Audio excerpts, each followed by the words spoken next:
Alhamdulillah, pada hari ini kita akan bersama-sama mendengarkan Mau'izah Hasanah dari Ustadz Dr. Andes Haji Zulfan Abdul Rahman yang insya Allah akan menyampaikan tema merayakan Idul Fitri secara Islami di masa pandemi COVID-19 ini. Untuk lebih lanjutnya, kita serahkan waktu kepada beliau untuk menyampaikan tausiah. Waktu dan tempat kami persilahkan.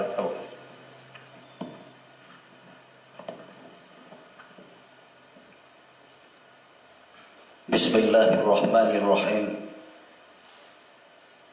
Assalamualaikum warahmatullahi wabarakatuh. Hamdan wa syukran lillah, salatan wa salaman ala rasulillah wa ala alihi wa sahbihi wa mawalah, amma ba'd. Bapak Kakanwil Kementerian Agama Provinsi Kalimantan Barat yang dirahmati oleh Allah Subhanahu wa Ta'ala, Bapak Kepala Bidang Penais Zawa beserta seluruh pejabat dan keluarga besar Kanwil Kementerian Agama Provinsi Kalimantan Barat, hadirin dan hadirat, as-shaimin dan shaimat, kaum muslimin dan muslimat dimanapun saudaraku berada, yang dirahmati oleh Allah, insya Allah dirahmati dunia dan akhirat. Alhamdulillah, kita sangat-sangat bersyukur kepada Allah Subhanahu wa Ta'ala. Allah yang sudah begitu banyak memberikan berbagai karunia dan anugerah kepada kita. Wabil khusus saat ini kita sedang menapaki perjalanan hari yang ke-26 dari perjalanan Ramadan kita pada tahun ini. Kita masih dalam keadaan sehat walafiat, diberikan kekuatan lahir dan batin, sehingga insya Allah semua aktivitas, wabil khusus aktivitas ibadah Ramadan kita masih dapat kita laksanakan dan kita jalani dengan sebaik-baiknya. Tentunya harapan kita semua, amal ibadah yang sudah kita lakukan, kita kerjakan selama 25 hari 26 malam, Allah terima, Allah ridhoi sebagai satu bentuk pengabdian kita hambanya kepadanya. Menjalankan perintah Allah di bulan Ramadan ini dengan penuh kepatuhan, ketundukan dan ketaatan. Walaupun semua kita tahu bahwa ibadah puasa adalah ibadah yang paling berat secara fisik yang kita jalani. Sampai hari ini ada kita yang sudah berkurang timbangan badannya. Ada yang 3 kilogram, ada yang 5 kilogram. Ada yang sudah mulai kendur celananya. Ada yang sudah maju 1 lubang ikat pinggangnya. Tapi karena ini dalam rangka beribadah, mematuhi, mentaati perintah Allah, walaupun berlapar-lapar lebih kurang 13 jam itu tentu tidak enak, tidak nikmat bagi sebagian orang. Tapi karena dengan niat beribadah kepada Allah, maka lapar itu menjadi indah bagi kita. Haus dan dahaga itu menjadi tidak ada masalah bagi kita. Maka ibadah yang sudah kita lakukan dengan penuh kepatuhan, ketundukan dan ketaatan kepada Allah, kita mohon Allah menerima semua amal ibadah yang kita lakukan itu. Kita juga meminta kepada Allah agar tetap memberikan kekuatan lahir dan batin, kesehatan dan keafiatan kepada kita, sehingga sisa Ramadan yang masih ada beberapa hari lagi ke depan dapat nanti kita lalui, kita jalani dengan sebaik-baiknya sampai akhir Ramadan ini nantinya. Amin ya Allah, amin ya Rabbal Alamin. Kemudian salawat dan salam, keharibaan dan kepangkuan sang junjungan alam, ruh yang teramat mulia, yang senantiasa kita rindu-rindukan. Dialah baginda Rasulullah Muhammad sallallahu alaihi wasallam. Allahumma salli wa sallim wa barik alaihi wa ala alihi wa sahbihi. Bapak dan Ibu, hadirin dan hadirat kaum muslimin dan muslimat dimanapun saudaraku berada yang dirahmati oleh Allah Subhanahu wa taala. Alhamdulillah, saya berterima kasih kepada Bapak Kakanwil, kepada Bapak Kabid Penaizawa yang memberikan kesempatan berharga ini kepada saya untuk menyampaikan tausiah di penghujung Ramadan kita ini, dengan harapan tentunya apa nanti yang saya sampaikan bermanfaat untuk kita semua, termasuk untuk diri saya secara pribadi, bermanfaat bahkan tidak hanya untuk di kehidupan dunia kita saja, tapi semoga terbawa manfaatnya sampai di kehidupan akhirat kita kelak insya Allah. Saudaraku, para hadirin jamaah yang dirahmati oleh Allah, hari ini 26 Ramadan, berarti kita sudah berada di fase yang terakhir. Fase yang pertama, sepertiga di awalnya Nabi kita menyebutnya dengan awaluhu rahmah. Sepertiga hari di awal Ramadan itu, kata Nabi kita, adalah hari-hari yang penuh dengan rahmat dan berkah dari Allah. Wa awsatuhu maghfirah. 10 hari di pertengahannya Nabi kita menyatakan itu adalah hari-hari di mana Allah memberikan anugerah, maghfirah dan keampunannya kepada hamba-hambanya. Di fase yang ketiga, fase yang terakhir yang kita sekarang berada di dalamnya, Nabi kita mengatakan wa akhiruhu aitqum minan nar. Penghujung Ramadan itu adalah tempat Allah memberikan karunia akan membebaskan hamba-hambanya dari azab dan siksa api neraka. Awalnya rahmat dan berkah, pertengahannya adalah maghfirah dan keampunan, dan akhirnya adalah tempat pembebasan dari azab api neraka. Maka akan Allah berikan kepada siapa yang bersungguh-sungguh memanfaatkan pertemuannya dengan Ramadan, siang dan malam, tidak sepi dari ibadah-ibadah, ibadah lahir dan batin, ibadah jasmani dan rohani, ibadah fisik dan ibadah qalbi atau hati. Maka mereka-mereka inilah, insya Allah mudah-mudahan kita pun termasuk di dalamnya, orang-orang yang akan mendapatkan rahmah barokah dari Allah, kemudian maghfirah dan keampunannya, serta kita sedang berusaha untuk mendapatkan pembebasan dari api neraka sebagai anugerah dari Allah di penghujung Ramadan. Karena kita sudah di penghujung, saudaraku, para hadirin, kaum muslimin dan muslimat dimanapun saudaraku berada, Ramadan akan segera pergi meninggalkan kita. Kita akan segera berpisah dengannya. Walaupun ada perasaan di dalam hati, kayaknya baru kemarin saja kita ini bertemu, berjumpa dengan Ramadan. Persiapan-persiapan awal Ramadan masih terbayang di benak kita. Tapi ternyata tanpa kita sadari, sekarang kita sudah berada di penghujungnya, 26 Ramadan. Maka dia akan pergi meninggalkan kita, kita akan berpisah dengannya. Kita tidak tahu Apakah kita akan bertemu lagi dengannya di tahun yang akan datang? Walaupun kita tetap bermohon dan berharap kepada Allah, Allah pertemukan kita kembali nantinya.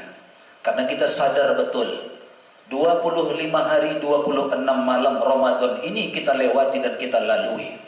Tentu belum maksimal kita manfaatkan dia dengan sebaik-baiknya. Terkadang ada lengah, terkadang ada lalai, terkadang ada lupa. Sehingga kadang-kadang di penghujung Ramadan seperti ini muncul secercah penyesalan di lubuk hati sanubari kita. Kenapa hari-hari itu terlewatkan begitu saja oleh kita? Namun kita masih punya beberapa hari lagi ke depan, terutama di penghujung Ramadan ada THR Ramadan yang Allah berikan. Apa itu? THR Ramadan itu adalah karunia Lailatul Qadar. Malam ini malam ke-27. Peluangnya itu sangat besar sekali. Hadis Nabi mengatakan peluang Lailatul Qadar itu di malam-malam selikur, malam-malam likuran, malam-malam ganjil di penghujung Ramadan. Tapi Al-Imam Al-Ghazali dari malam-malam ganjil itu beliau lebih berfokus lagi pada malam ke-27 Ramadan. Maka jika malam hari ini adalah malam Lailatul Qadar dan kita menemukannya, atau bisa jadi malam besok, malam lusa, atau bisa jadi malam-malam yang lalu yang sudah kita lalui, maka janji Allah kepada kita khairum min alfi syahrin. Kita menemukan satu waktu, satu malam yang keutamaan dan kebaikannya melebihi dari 1000 bulan. 1000 bulan lebih kurang 83 tahun 4 bulan. Siapa yang menemukannya kemarin atau yang menemukannya nanti malam, maka jika dia sholat di malam hari ini, dia seperti sholat selama 83 tahun 4 bulan. Siapa yang memperbanyak membaca Al-Quran pada malam hari ini, maka dia seperti membaca Al-Quran lebih dari 83 tahun 4 bulan. Siapa yang bersedekah, menunaikan zakatnya, lalu mengeluarkan sedekah-sedekahnya pada malam hari ini, maka dia seperti berzakat dan bersedekah selama lebih dari 83 tahun 4 bulan.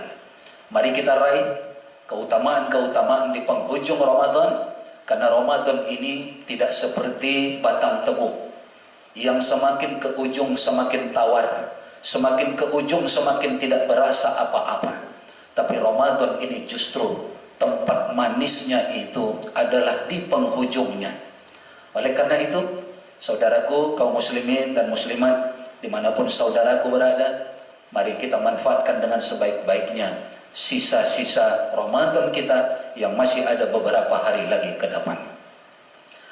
Setelah itu, saudaraku yang dirahmati oleh Allah, Ramadan akan pergi dan berlalu meninggalkan kita, maka Idul Fitri pun akan menyambut kita. Bahkan kita pun sudah ada yang bersiap-siap menyambut kedatangan hari raya Idul Fitri itu. Hari raya Idul Fitri adalah merupakan karunia dari Allah untuk orang-orang yang sudah berhasil berjuang selama 1 bulan di bulan Ramadan. Bulan Ramadan dia jadikan sebagai bulan pensucian. Dia sucikan hartanya lewat zakatnya. Dia sucikan badannya lewat ibadah puasanya. Dia sucikan qalbi dan hatinya lewat ibadah-ibadah malamnya, lewat ibadah-ibadah tilawah Al-Qur'annya. Maka orang yang sudah berhasil mensucikan dirinya, mensucikan hartanya, mensucikan qalbi dan hatinya, maka dialah nanti yang akan mendapatkan tiket Idul Fitri. Kembali kepada fitrah. Kembali kepada fitrah. Kembali kepada fitrah apa kita? Nabi SAW dalam hadis yang lain menyatakan, kullu mauludin yuladu alal fitrah. Tiap-tiap anak itu dilahirkan dalam keadaan fitrah, suci, bersih, putih, seperti kertas yang tidak bernoda sedikit pun, setitik pun tidak ada noda yang ada pada dirinya. Maka orang yang berhasil mensucikan hartanya lewat zakatnya, kemudian mensucikan badannya lewat ibadah puasanya, lalu mensucikan qalbi dan hatinya lewat ibadah-ibadah Ramadan lainnya, maka dialah yang akan menemukan Aidul Fitri itu kembali kepada fitrah. Dia akan kembali seperti dia ketika bayi baru dilahirkan oleh orang tuanya. Semua noda dan dosa yang pernah dia lakukan di masa lalunya itu diampuni oleh Allah dengan yang kita sebutkan tadi, ausatuhul maghfirah. Bulan Ramadan itu adalah bulan pengampunan.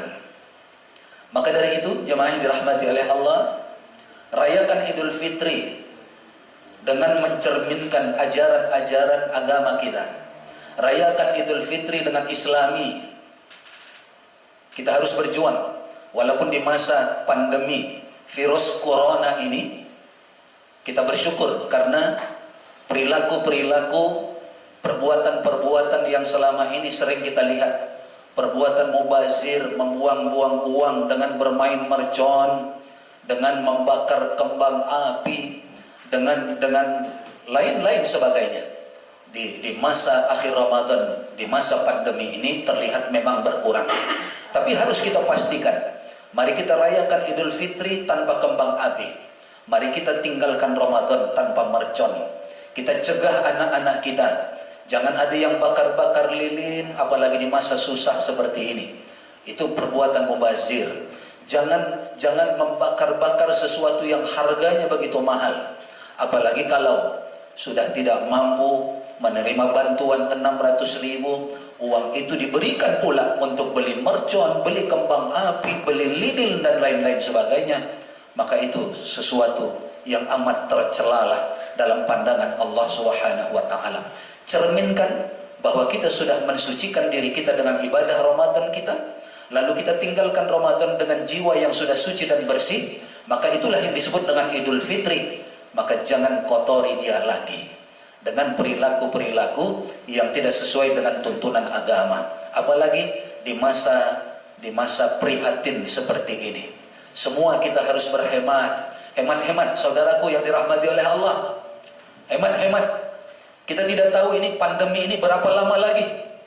Nanti kalau kita boros-boros, mubazir, ternyata kita gunakan dengan sia-sia dan percuma semua rezeki dari Allah, maka bisa jadi belakang hari nanti kita menjadi orang yang paling susah, yang paling gelisah karena pandemi ini tidak juga reda. Maka dari itu berhemat-hemat, jaga diri dengan sebaik-baiknya, jaga anak-anak kita. Jangan ada yang bermain kembang api, main mercon, main meriam dan lain-lain sebagainya. Selain itu tidak Islami, itu juga perbuatan mubazir. Innal mubadzirina kanu ikhwana syayatin. Perbuatan mubazir adalah perbuatan-perbuatan yang disukai oleh syaitan, oleh iblis. Oleh karena itu, mari kita sambut kedatangan Idul Fitri dengan suasana yang Islami. Di antaranya kita sempurnakan ibadah kita sampai penghujung Ramadan. Jangan lupa tunaikan zakat kita. Kalau zakat fitrah saya tidak khawatir karena murah, hanya 2,5 kilogram beras, hanya sekitar 20, 25, 30 sampai 35 sesuai dengan tingkatan beras yang kita konsumsi selama ini. Maka untuk zakat fitrah saya tidak khawatir. Tapi awas dengan zakat mal kita, dengan zakat harta kita. Dari harta yang selama ini kita punya, dari harta yang selama ini kita simpan. Kemudian dari penghasilan yang selama ini kita dapatkan, baik penghasilan kita sebagai petani, baik penghasilan kita sebagai pekebun, orang-orang yang punya kebun sawit, kebun karet, kebun langsat dan lain sebagainya. Jangan lupa ada zakatnya di sana, zakat perkebunan. Orang-orang yang selama ini beternak ikan yang mahal itu, yang 1 ekor saja itu bisa di atas 5 jutaan dalam 1 tahun dihitung. Kalau sudah cukup misalnya, sempurnakan perpisahan kita dengan Ramadan. Dari gaji kita, hitung gaji kita berapa. Kalau gaji kita itu zakat profesi namanya, apapun profesi kita, jika menghasilkan sesuatu, hitunglah dia, keluarkan. Jangan dianggap gaji kita tidak ada zakatnya. Karena apa? Karena perbandingan kiasnya itu petani yang kerjanya di sawah, bergelimang lumpur, berjemur di panas, tapi setiap kali dia panen ada kewajiban zakat yang dia keluarkan. Sementara kita berteduh di gedung yang sejuk karena ber-AC, tidak terpapar matahari, kemudian kita tidak bergelimang di lumpur, tapi kita duduk di kursi, duduk di meja, sementara gaji kita kalau dihitung melebihi dari panennya padi, panennya para petani tersebut. Kalau mereka saja diwajibkan mengeluarkan zakat, apalagi kita. Maka para dokter, para ASN, TNI, Polri, apapun yang selama ini menjadi tempat kita bekerja, berikhtiar, berusaha, dan itu mendatangkan hasil, keluarkan zakat mal kita. Jangan lupa 2,5%. Kalau tidak, itu sama dengan kita memakan harta anak yatim yang dititipkan oleh Allah di harta kita. Itu sama dengan kita memakan harta fakir miskin yang Allah titipkan sama kita. 97,5% iya untuk kita, tapi 2,5%-nya itu milik para du'afa, para fakir, para miskin, orang-orang yang dhaif, yang menjadi mustahik zakat kita. Tinggalkan Ramadan, tapi jangan lupa menunaikan zakat sebagai kewajiban kita. Lalu nanti di malam Lebaran, di malam Idul Fitri, rayakan dia dengan banyak-banyak bertakbir.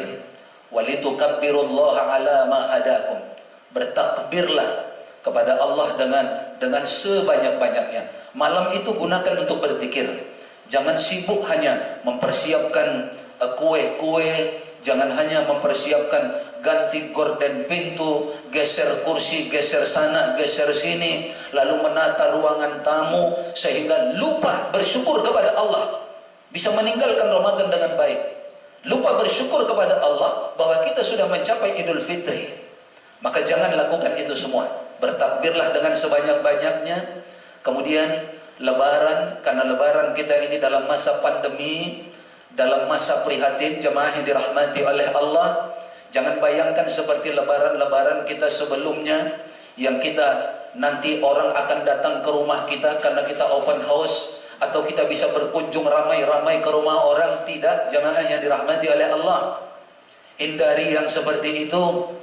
Silaturahmi Idul Fitri kita dalam suasana prihatin, dalam suasana pandemi, maka kita rayakan dengan apa adanya saja. Manfaatkan bersilaturahmi dengan memanfaatkan media-media yang ada. Mohon maaf lahir dan batin kepada keluarga, kepada jiran, kepada tetangga, kepada teman. Manfaatkan handphone Android yang ada sama kita. Ucapkan salam. Kalau tidak mau yang tertulis, rekam video. Ucapkan selamat Hari Raya Idul Fitri kepada mereka. Rekam video singkat. Ucapkan kepada mereka mohon maaf lahir dan batin. Tidak mesti kita berdatang ke rumah mereka karena dalam suasana pandemi seperti ini. Dan juga jangan kita berharap agar orang datang ke rumah kita sehingga kita pun mempersiapkan kue Lebaran seperti tahun-tahun sebelumnya yang tidak ada masalah. Jangan sampai seperti itu, jemaah yang dirahmati oleh Allah. Kebiasaan sebagian orang menjadikan Idul Fitri bukan tempat mensucikan diri, tapi menjadikan Idul Fitri menjadi tempat untuk berhura-hura. Kurangi berhura-hura, kurangi berpesta pora, kurangi hal-hal yang mubazir, sehingga Idul Fitri itu benar-benar Allah karuniakan kepada kita. Jangan lakukan hal-hal yang menyimpang. Tak ada lagi cerita nih. Idul Fitri biasanya orang, itu selesai sholat Idul Fitri langsung siang pergi ke kebun binatang. Kayak ada paklungnya di kebun binatang. Habis sholat Idul Fitri orang biasanya ke pantai. Dicari pantai-pantai di mana yang ada tempat-tempat keramaian, tempat-tempat hiburan. Jangan, jemaah yang dirahmati oleh Allah.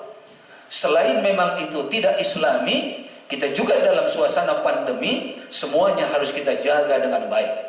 Selesai sholat Idul Fitri, maka berjaga dirilah di rumah, bersilaturahmi dengan media yang kita bisa.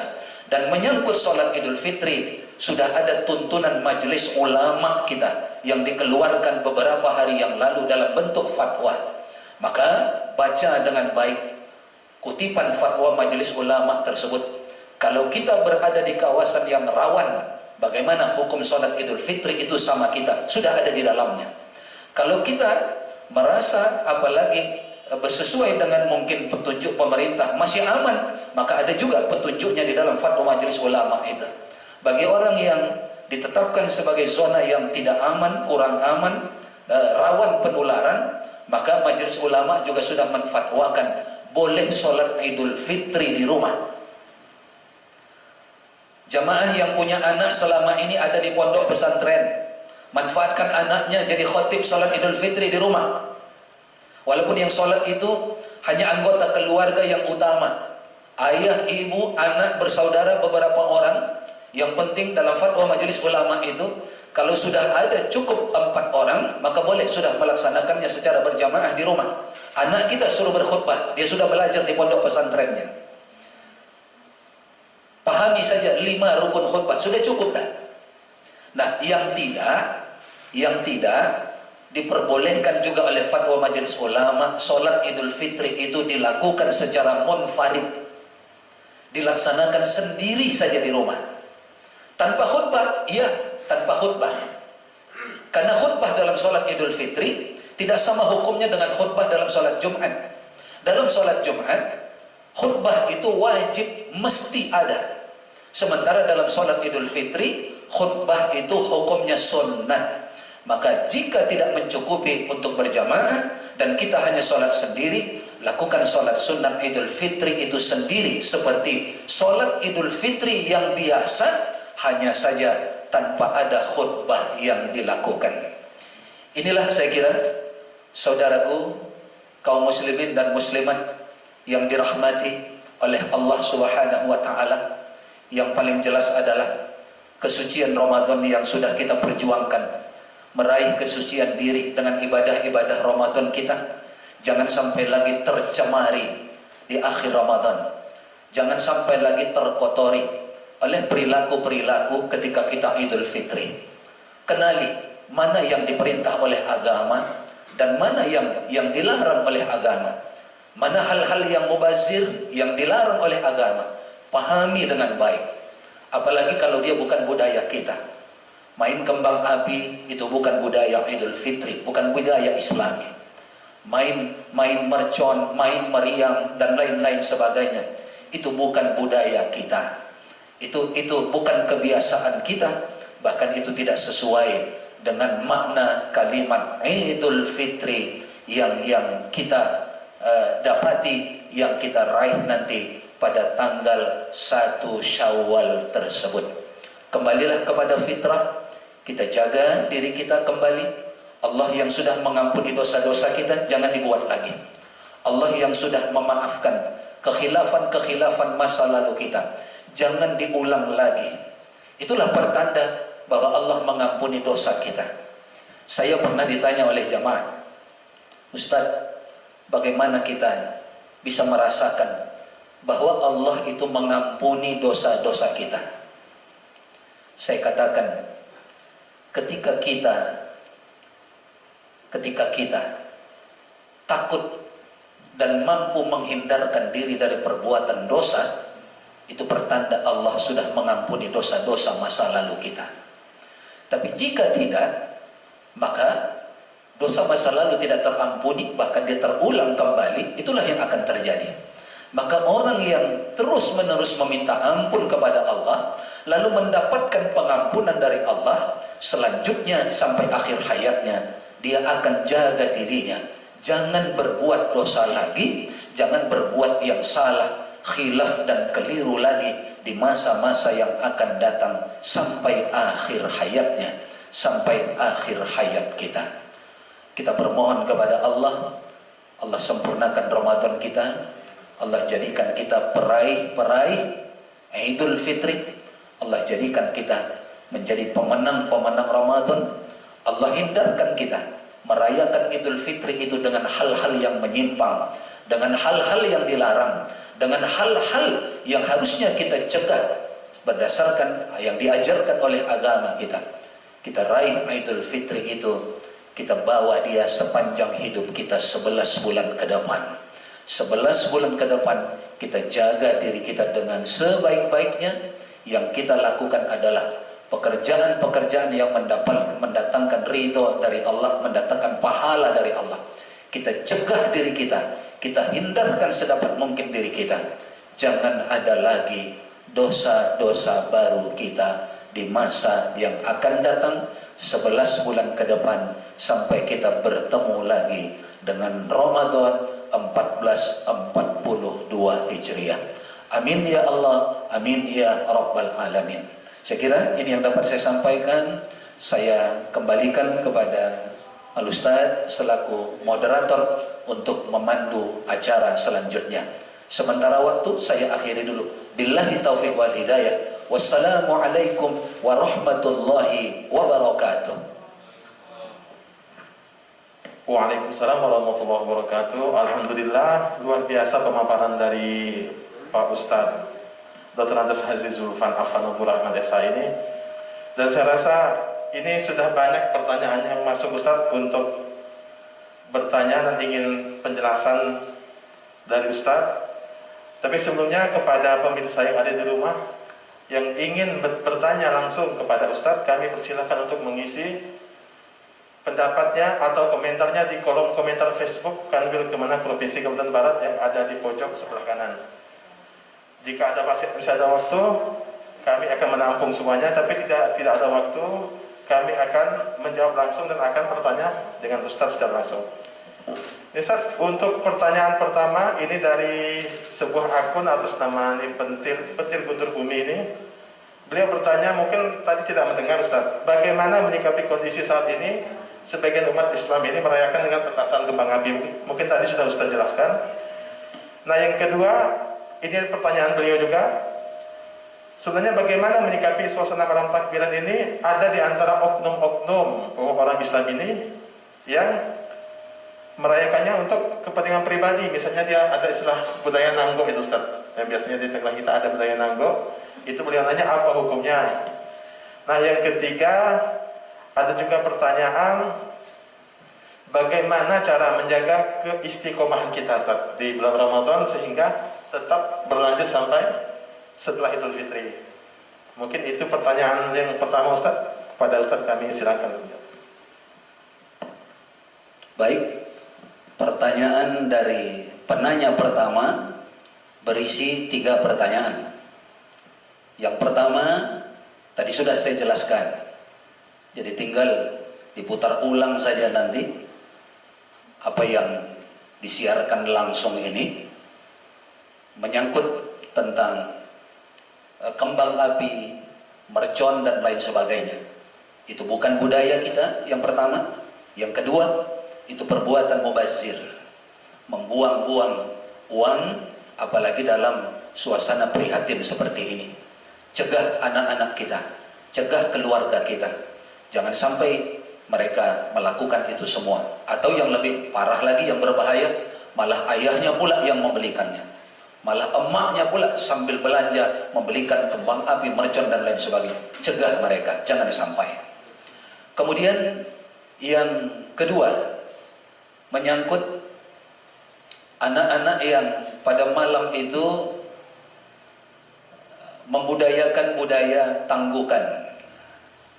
Ini halus sekali, halus jemaah yang dirahmati oleh Allah. Bagaimana membedakan kita merasa berbesar hati bersedekah dengan anak-anak dengan membiasakan anak-anak menjadi pengemis, bermental peminta-minta. Ini tipis sekali.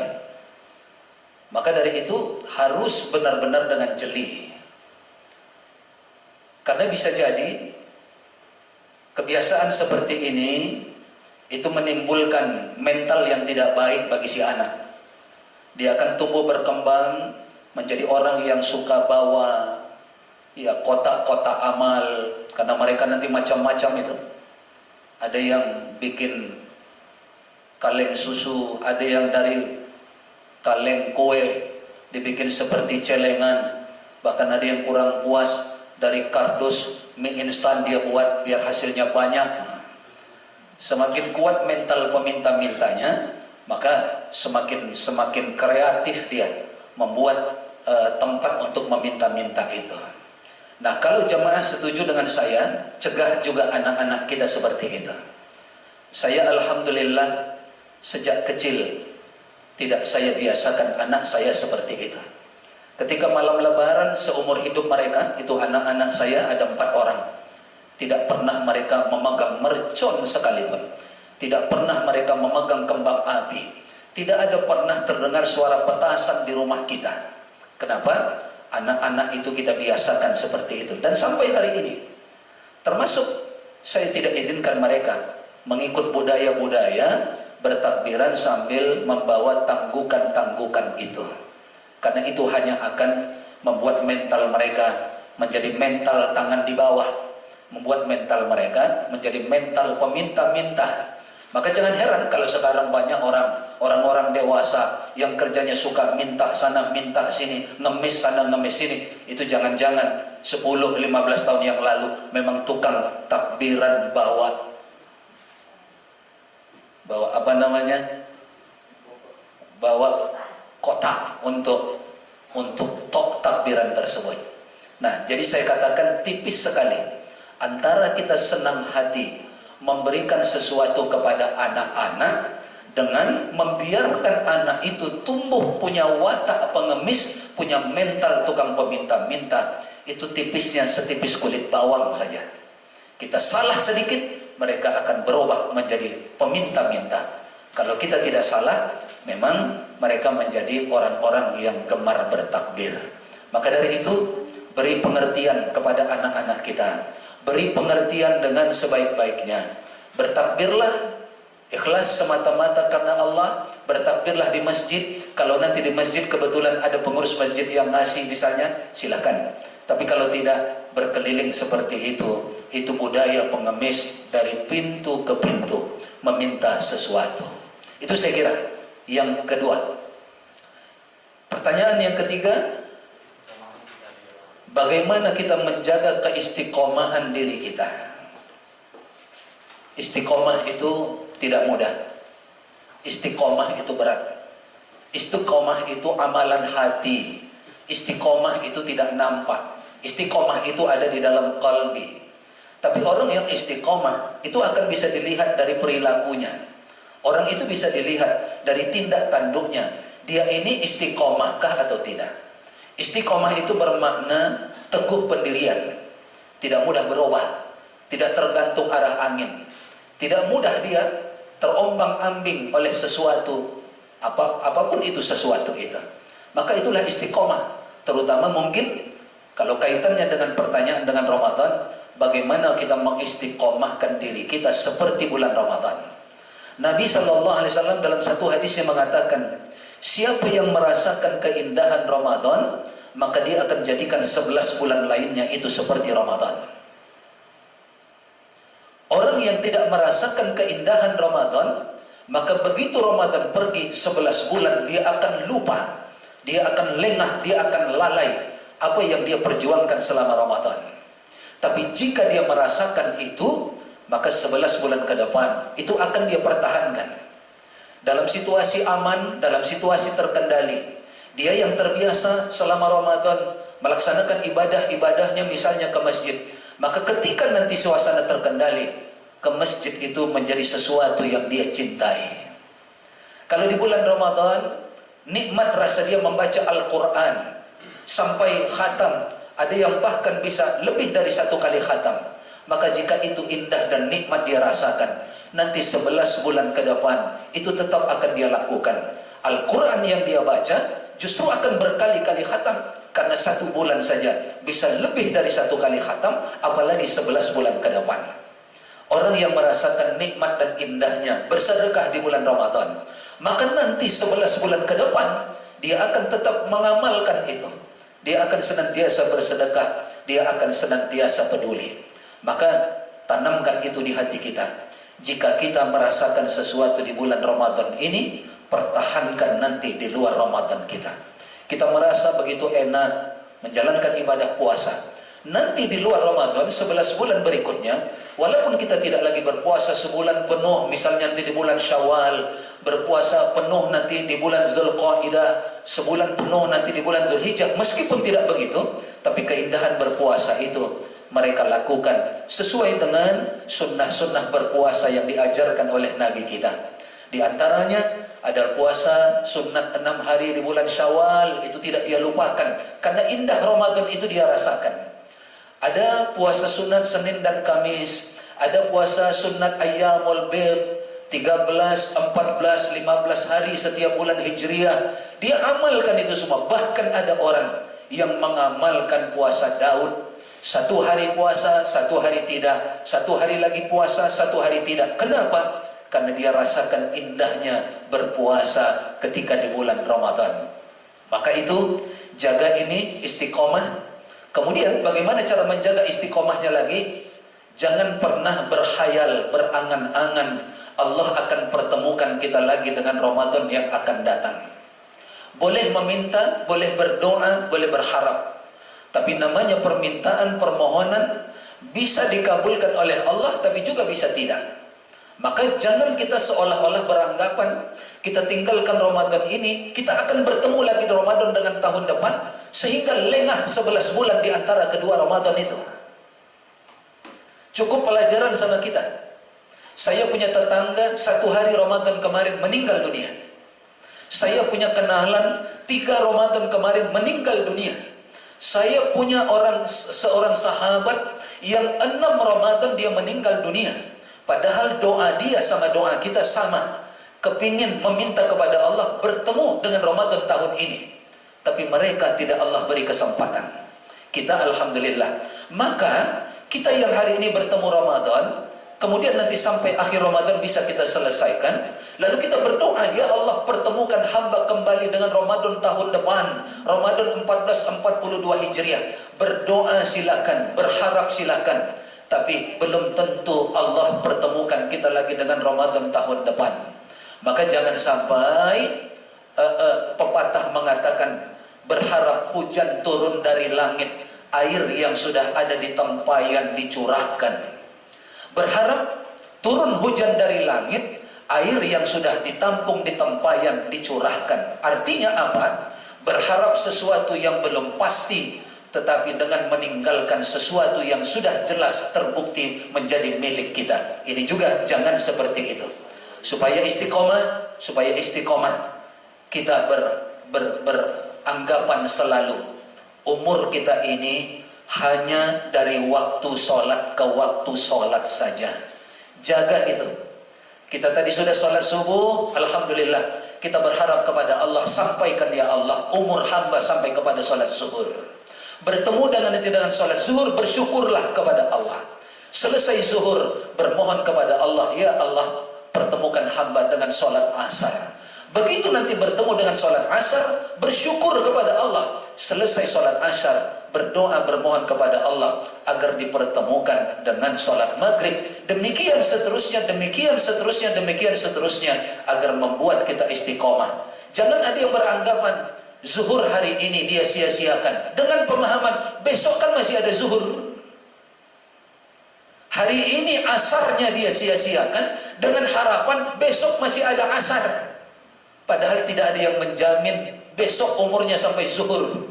Tidak ada yang menjamin usianya besok sampai asar. Maka apa yang Allah berikan hari ini masih bisa berpuasa, ini yang kita jalani. Hari ini masih bisa bersedekah, hari ini itu kita laksanakan. Hari ini bisa masih baca Quran, hari ini segera bacalah. Jangan berangan-angan, hari ini aku tidak baca Quran. Kenapa? Besok saja, kata dia. Seperti seolah-olah tahu dia besok dia akan sampai umurnya dan besok baru baca Quran. Tidak. Panjang angan-angan, menghayal terlalu jauh ke depan, itu biasanya membuat seseorang itu lengah dan lalai. Maka berpikir singkat, apalagi menyangkut umur, tidak ada kita yang tahu berapa banyak orang yang tiba-tiba kita dengar berita kematiannya, meninggal dunia. Lalu kita berkata, padahal tadi malam aku baru ketemu sama dia. Padahal tadi subuh baru teleponan habis subuh. Padahal baru beberapa hari ketemu dia meninggal. Itu menandakan bahwa usia kita tidak ada yang tahu kapan akhirnya. Kematian tidak menunggu kita sakit. Kematian tidak menunggu kita lemah. Kematian tidak menunggu kita tidak berdaya. kematian tidak menunggu kita miskin, tapi kematian itu bisa datang kapan saja. Jadikan ini sebagai alat untuk mengistiqomahkan diri kita. Jangan-jangan kalau ini ku abaikan setelah ini, jangan-jangan umurku tidak ada lagi. Kalau kesempatan ini ku lalaikan, jangan-jangan tidak ada lagi kesempatan lagi. Insya Allah pemahaman dan keyakinan seperti itu akan membuat kita istiqomah dalam beribadah kepada Allah. Saya kira ini, silakan Ustaz. Terima kasih kepada Pak Ustadz atas penjelasannya. Berhubungan masih ada waktu, beberapa saat lagi masih ada pertanyaan Ustadz, karena begitu menarik materi yang Ustadz sampaikan. Ada mungkin langsung 4 pertanyaan, karena waktu kita mungkin tidak banyak Ustadz. Jadi tadi 3, sekarang karena yang masuk 4, kita langsung 4 pertanyaan.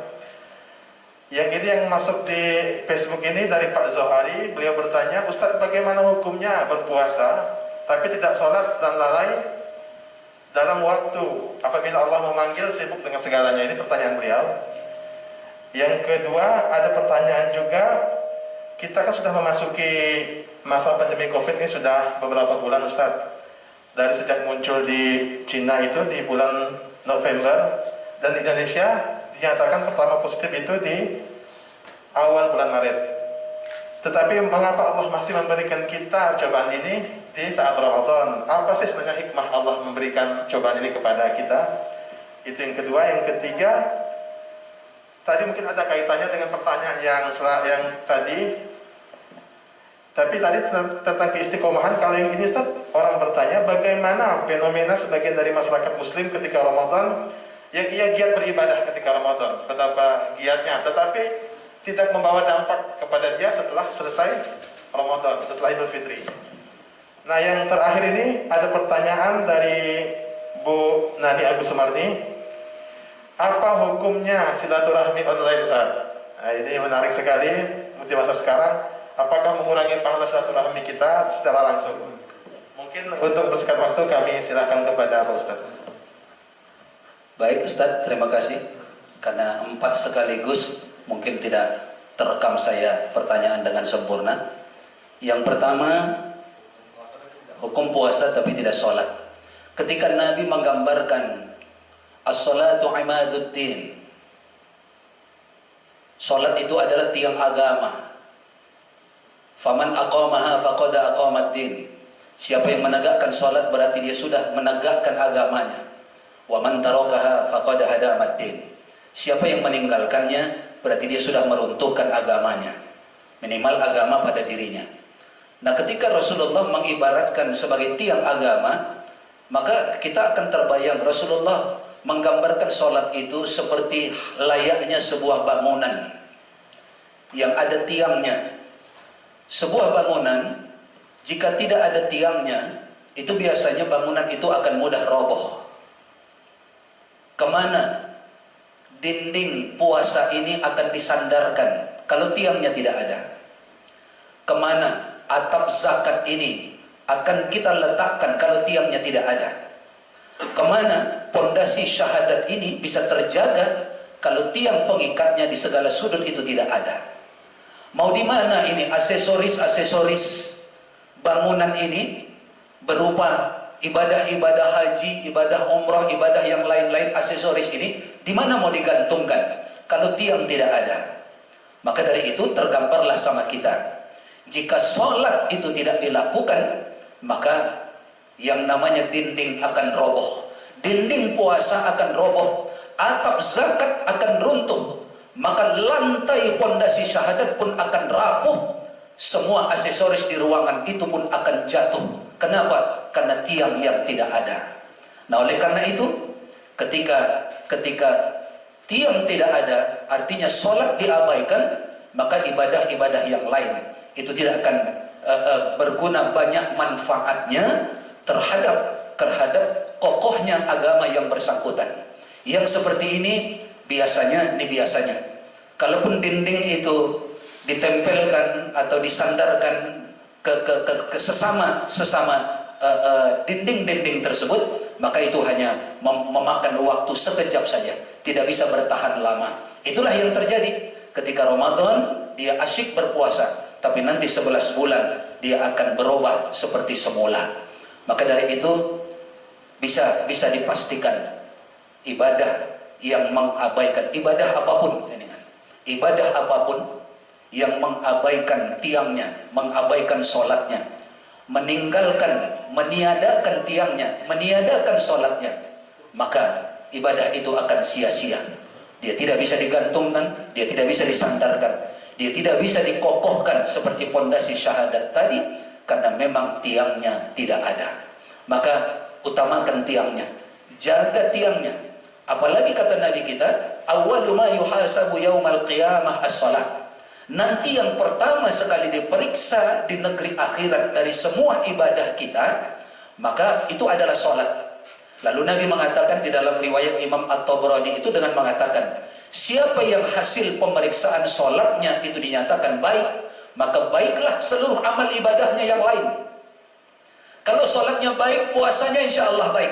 Kalau sholatnya baik, insya Allah zakatnya baik. Kalau sholatnya baik, insya Allah hajinya baik, umrahnya baik, sedekahnya baik. Itu dijamin oleh Nabi kita Sallallahu Alaihi Wasallam. Tapi kata Nabi kita, siapa yang hasil pemeriksaan di akhirat nanti yang pertama sholat, dinyatakan sholatnya itu jelek, sholatnya itu buruk, sholatnya itu rusak, maka ibadah yang lainnya pun dipastikan adalah ibadah-ibadah yang jelek, ibadah yang rusak, ibadah yang buruk, dan lain-lain sebagainya. Itu dipastikan. Orang yang sholatnya jelek, puasanya insya Allah akan jelek. Orang yang sholatnya buruk, maka sedekah zakatnya pun berkualitas buruk.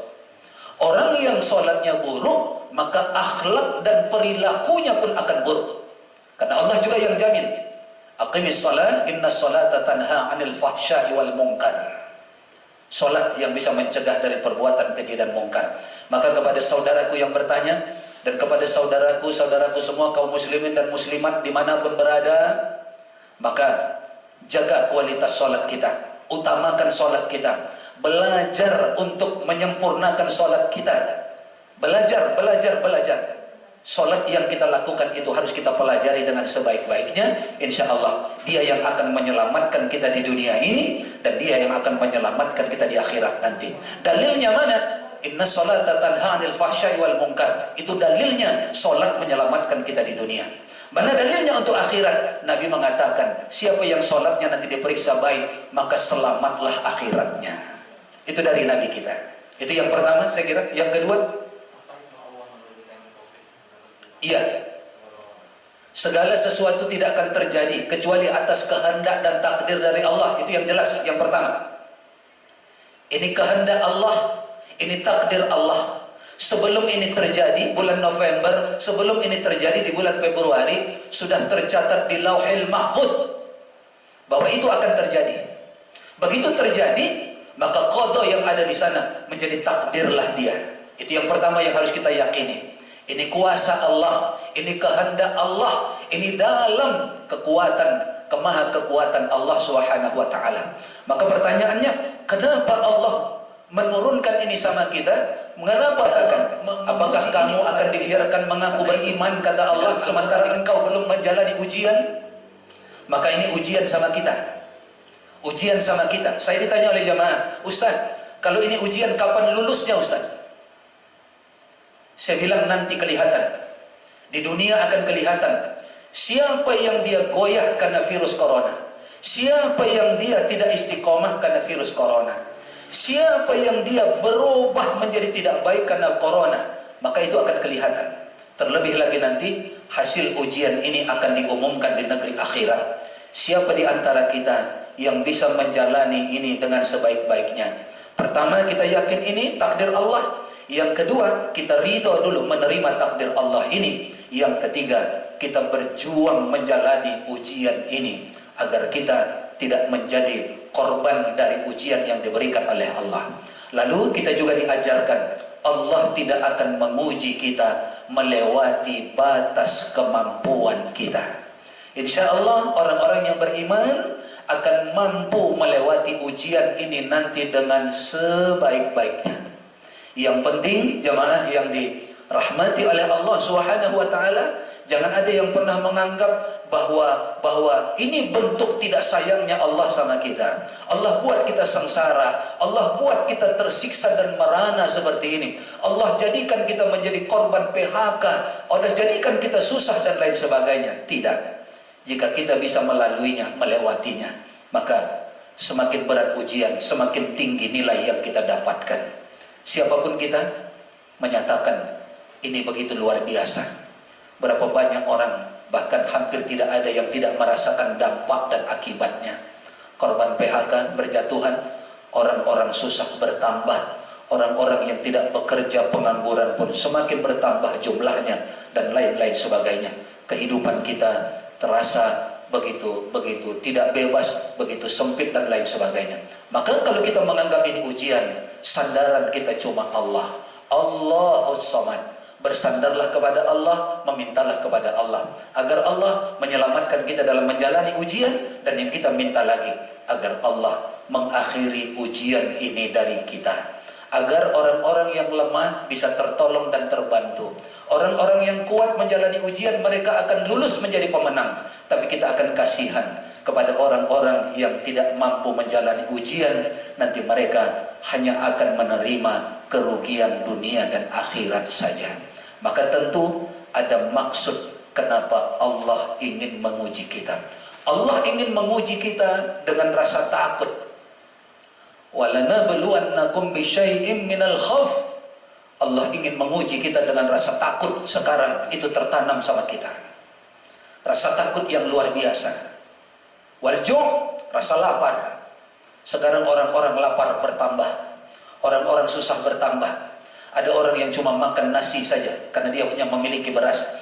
Ada orang yang hanya makan nasi dengan mie instan saja. Ada orang yang bahkan lebih parah dari itu. Allah uji kita dengan lapar. Allah uji kita dengan rasa takut. Allah uji kita dengan rasa lapar. Bahkan Allah uji kita dengan buah-buahan.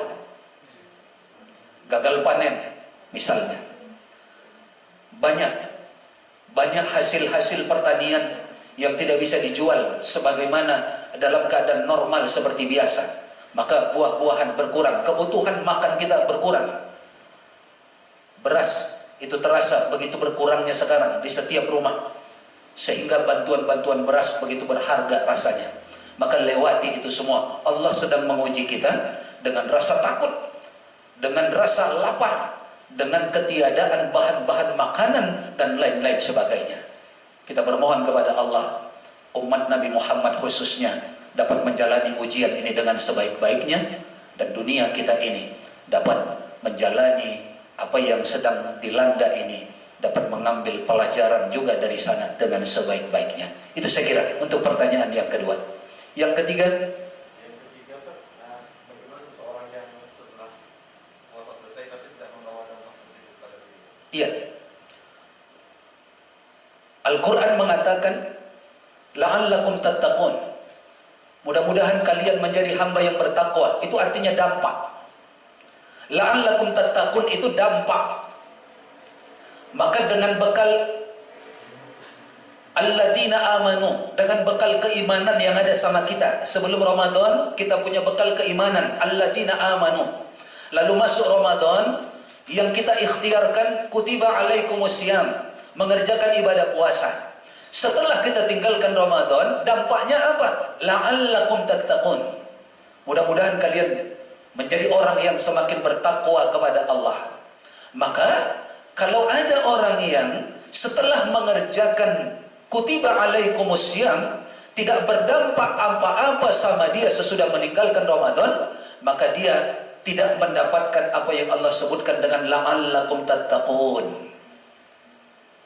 Bisa jadi sebelum Ramadan dia masih ada secercah alladzina amanu, keimanan di hatinya. Lalu selama Ramadan dia kerjakan kutiba alaikumusiyam, dia amalkan.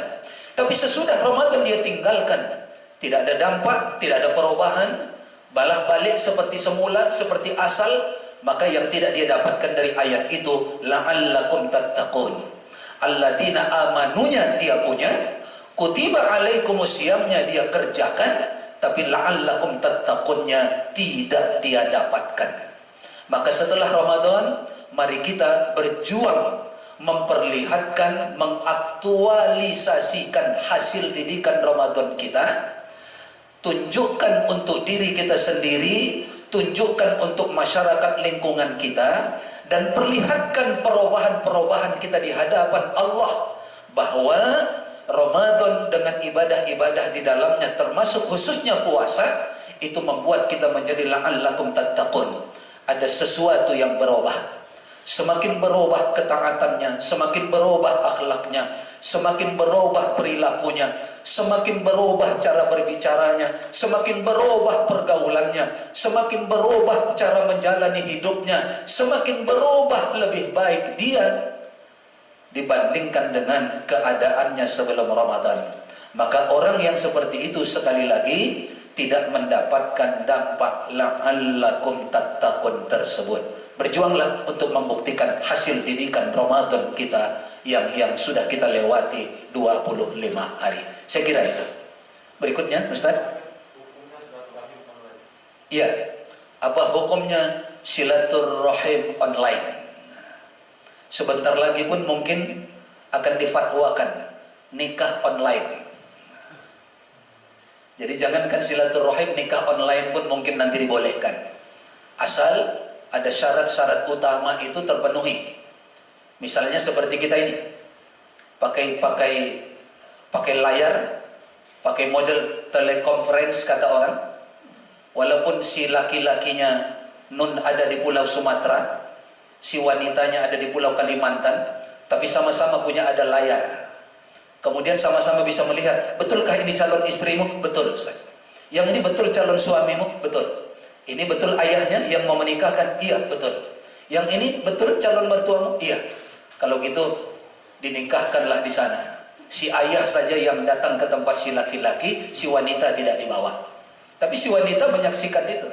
Apakah itu boleh? Atau lewat apa namanya? media telepon ini, sama-sama suaranya bisa dilihat, sama-sama gerak mulutnya bisa dipandang, lalu si ayahnya mengucapkan ijab dari Sumatera. Aku nikahkan akan dikau anak kandungku ini binti ini dengan mahar sekian dibayar tunai.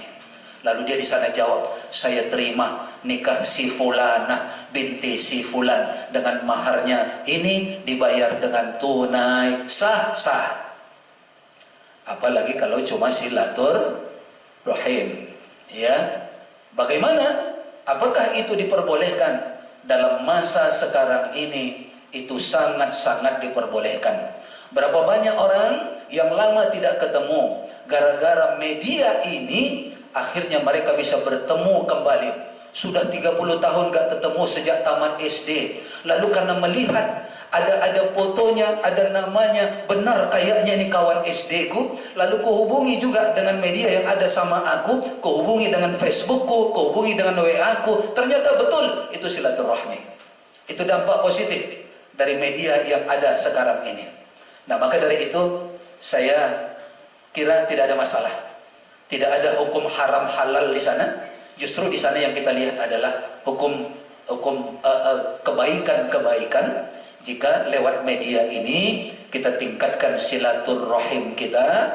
Makanya jangan malas untuk melike apa yang dikirimkan oleh kawan kita. Ini kadang-kadang kawannya memposting sesuatu, melike aja nggak mau. Padahal dengan like-nya itu tanda bahwa kawannya tahu kawanku itu masih hidup. Tapi kalau melike pun dah enggak juga, dia pun heran, kenapa kawanku ini dah enggak pernah lagi like, tidak ada komen dan lain sebagainya. Ya, maka dari itu gunakan media yang ada untuk bersilaturahim.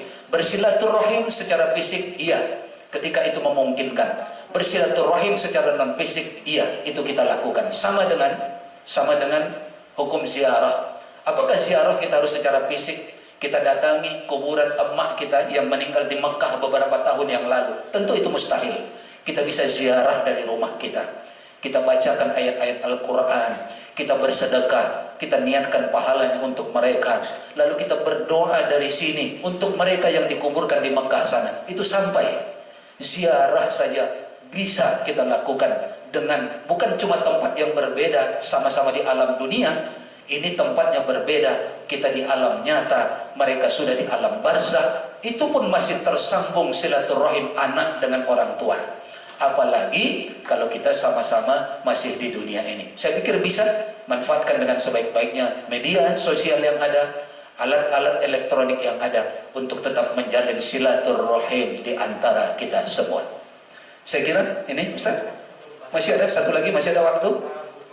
Silakan.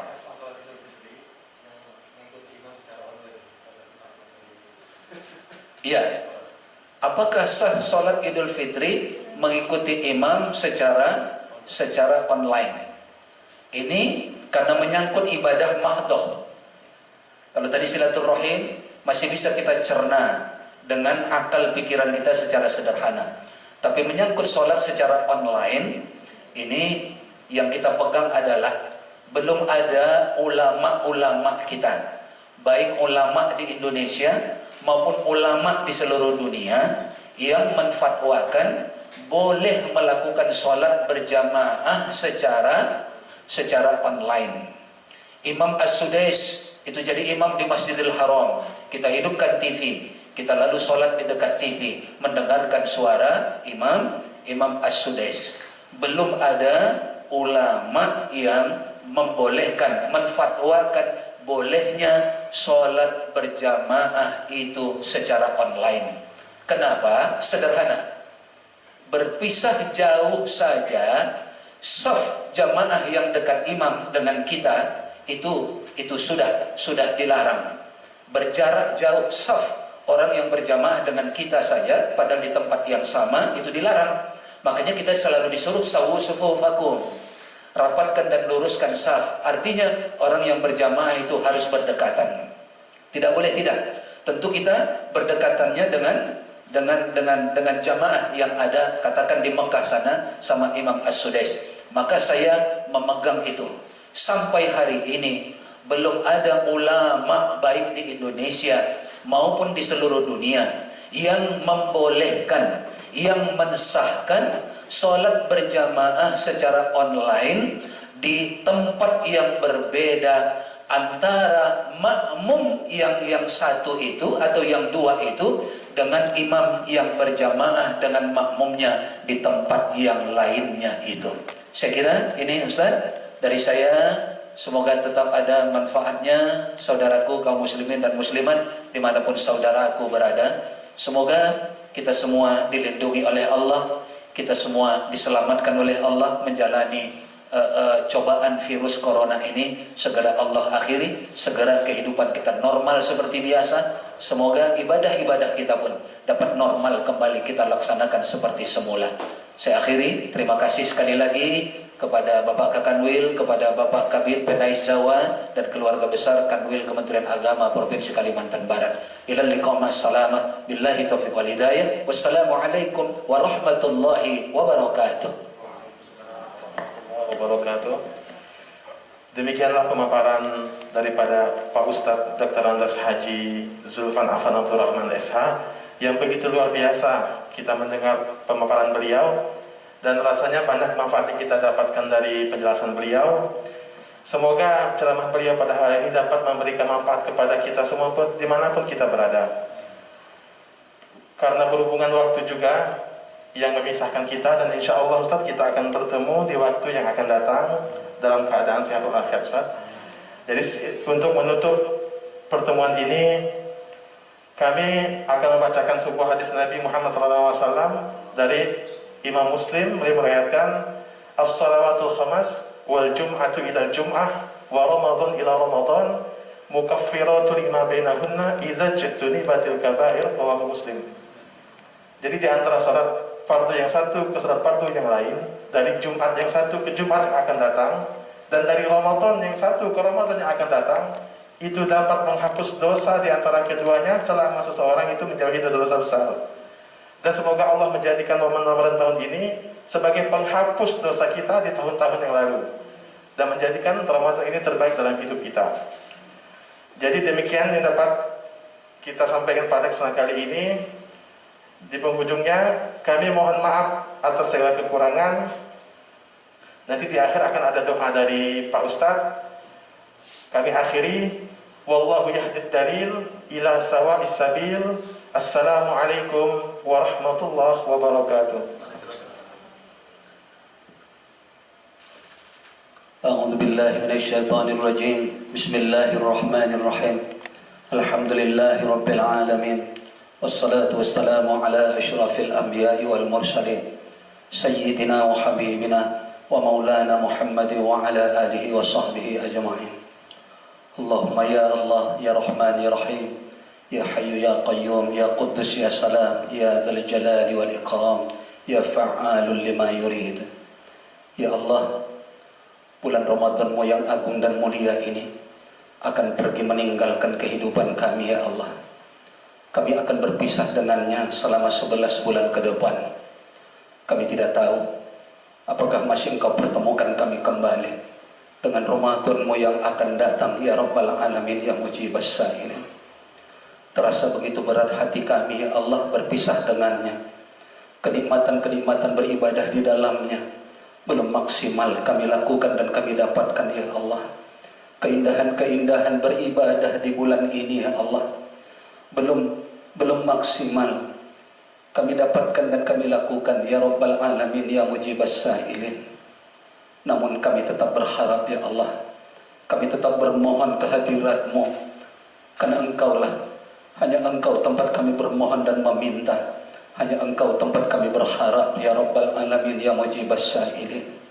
Terima ya Allah, terima ya Rabb amal ibadah yang kami kerjakan di bulan Ramadan-Mu yang agung dan mulia ini sebagai bentuk kepatuhan kami menjalankan perintah-Mu, sebagai bentuk pengabdian kami kepadamu ya Allah, dengan taat menjalankan apapun yang Engkau perintahkan kepada kami.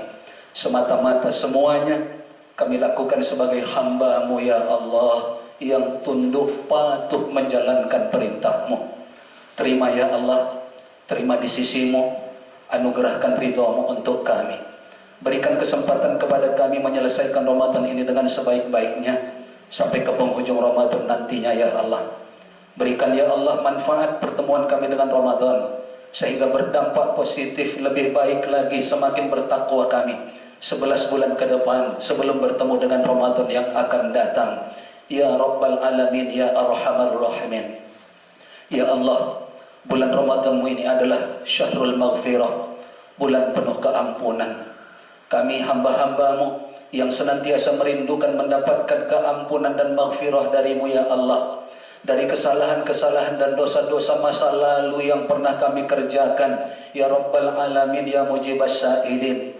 Dengan keagungan Ramadan-Mu ya Allah, dengan kasih sayang-Mu, dengan keagungan nama-nama-Mu ya Rabbal Alamin ya Mujibas Sa'ilin, dengan kehormatan dan kemuliaan Nabi-Mu Nabi Muhammad sallallahu alaihi wasallam. Ampuni ya Allah, ampuni ya Allah, ampuni ya Allah semua dosa-dosa dan kesalahan yang pernah kami lakukan di masa lalu kami. Peliharakan diri kami ya Rabb, lindungi kami untuk tidak melakukan dosa-dosa lagi di masa-masa yang akan datang sampai akhir hayat kami ya Rabbal Alamin ya Mujibas Sa'ilin. Betapa ruginya kami ya Allah jika bertemu dengan Ramadan tapi dosa kami tidak terampuni. Betapa meruginya kami ya Allah, orang-orang yang beribadah di bulan Ramadan tapi tidak mendapatkan keampunan dari-Mu ya Rabb. Betapa ruginya kami ya Allah, hamba-hamba-Mu yang berikhtiar berusaha di bulan Ramadan tapi sedikit pun tidak mendapatkan pengampunan dari-Mu. Dosa-dosa tetap juga melekat pada diri kami. Maka jangan jadikan kami ya Allah di antara hamba-hamba-Mu tergolong menjadi orang-orang yang merugi, bertemu dengan Ramadan tapi tidak mendapatkan manfaat apa-apa. Ampuni ya Allah semua dosa-dosa dan kesalahan yang pernah kami lakukan di masa lalu kami. Ya Allah, di bulan ini kami selalu teringat kepada kedua orang tua kami, terlebih mereka yang sudah Engkau panggil berpulang ke hadirat-Mu ya Rabb. Dengan kemuliaan dan keagungan bulan Ramadan-Mu ini, dengan kasih sayang-Mu ya Allah, dengan kehormatan dan kemuliaan Nabi-Mu Nabi Muhammad sallallahu alaihi wasallam, kami bermohon ke hadirat-Mu. Ampuni dan sayangi ya Allah, ampuni dan sayangi, ampuni dan sayangi ya Allah kedua orang tua kami, terlebih mereka yang sudah Engkau panggil berpulang ke hadirat-Mu.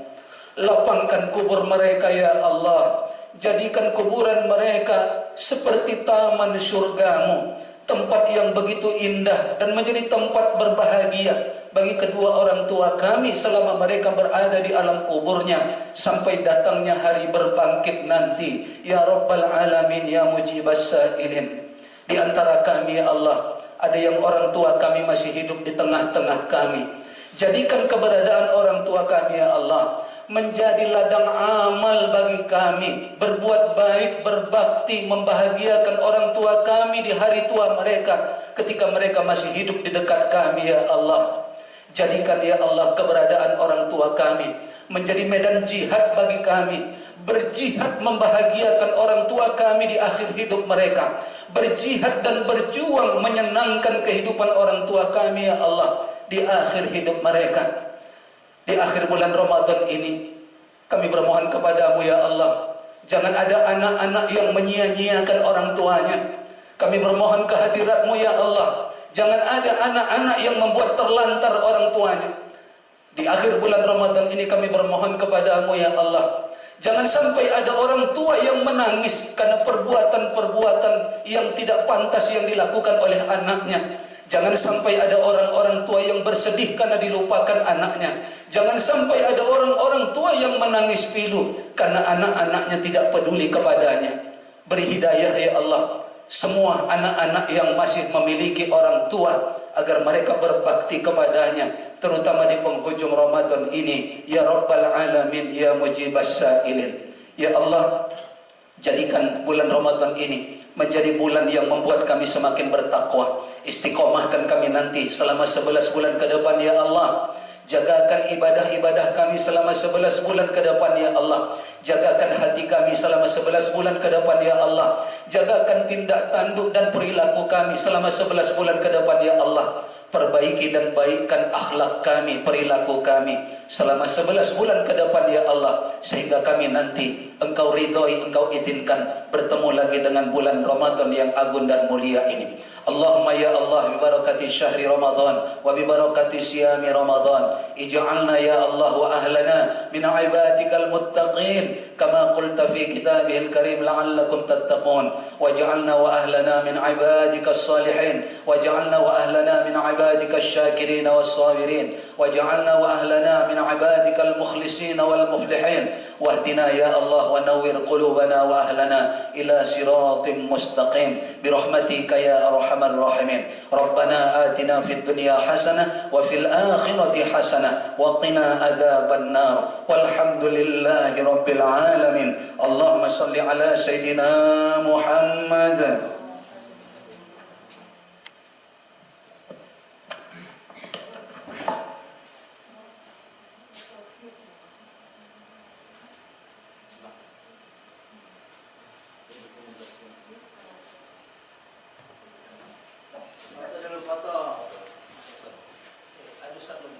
Ya ada. Alhamdulillah. Serius-seriusan